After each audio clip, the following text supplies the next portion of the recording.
Assalamualaikum warahmatullahi. Hari ini saya nak berbicara tentang solat dengan kedudukan ataupun posture yang betul. Baik, sebelum saya bicara lebih lanjut, saya ingin membuat sedikit disclaimer.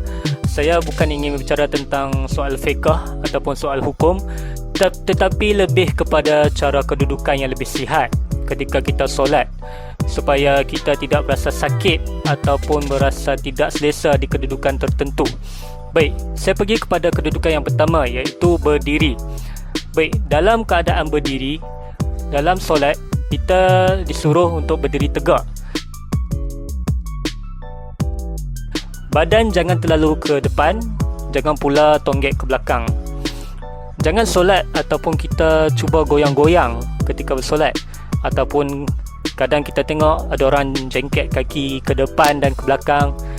Dikhuatiri pergerakan macam ni boleh membatalkan solat, sebab ia bukan satu benda yang rukun bila bergerak ke depan ke belakang. Baik, dalam kedudukan berdiri, dalam kedudukan macam itu, tulang belakang ataupun spine dia tak tegak, akan jadikan kita lenguh dan sakit belakang bila berlarutan solat dalam keadaan tak berdiri tegak. Nabi SAW sendiri, baginda berdiri tegak apabila solat. Baginda tidak berdiri sengit ataupun terlalu ke depan ataupun ke belakang.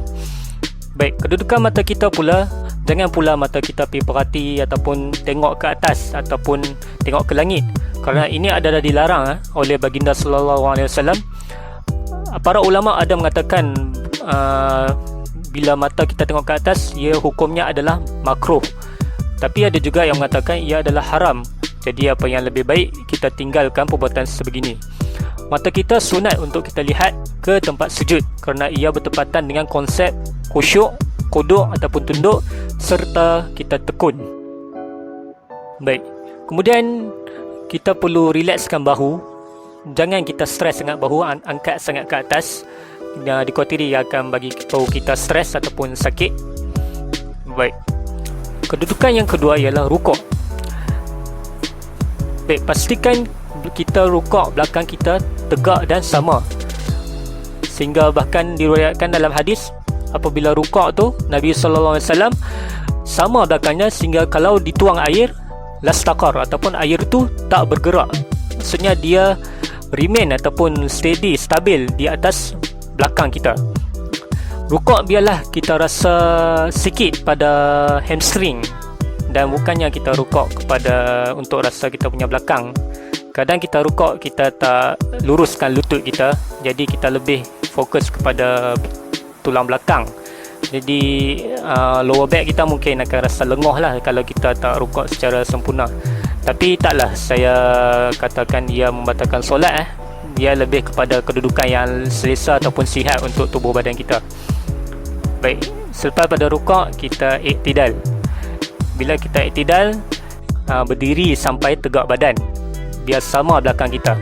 Jangan kita kalut untuk bangun dari rukuk tu sampai kita terhuyung hayang. Dan apabila kita iktidal, Nabi SAW sendiri, baginda tak akan sujud sebelum Nabi sudah berdiri tegak. Ini yang dikatakan tumakninah. Baik, dalam kedudukan sujud, siku jangan letak ke atas lantai, kerana adalah dilarang. Kita perlu angkat siku itu. Kemudian kedudukan perut dengan paha jangan dekat sangat, bagi ruang supaya kita boleh bernafas dan selesa. Tangan kita biarlah sejajar dengan bahu, dan ketiak kita biarlah kita buka sedikit ataupun ada kepak. Dan jangan sujud depan sangat,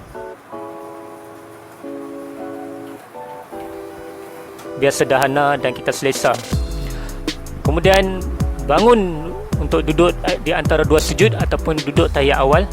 Kita duduk macam biasa, cuma selalunya kita akan rest kita punya spine, ataupun kita duduk dalam keadaan kita rest lah.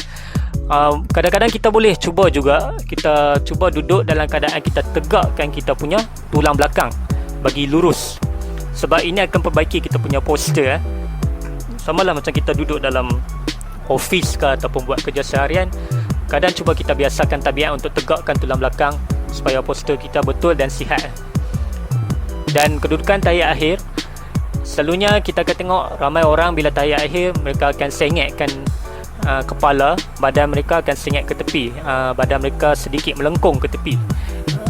Jadi kedudukan ni sebenarnya tak elok lah ataupun tak sihat untuk tengkok kita dan juga badan kita. Cuba luruskan badan dan kita luruskan kita punya tengkok supaya kita rasa selesa dan badan kita berada dalam posture kedudukan yang betul, supaya kita tak sakit badan dan tak sakit leher ataupun tengkok tersebut. Jadi kita cuba tegakkan badan kita ketika kedudukan tahiyat akhir. Itu saja yang saya ingin ceritakan pada hari ini. Diharap semua dapat solat dengan sihat dan dalam kedudukan yang selesa dan yang terbaik lah untuk posture ataupun badan kita. Semoga ada manfaat dan jangan lupa untuk subscribe channel saya dan kita jumpa di lain video. Assalamualaikum warahmatullahi wabarakatuh.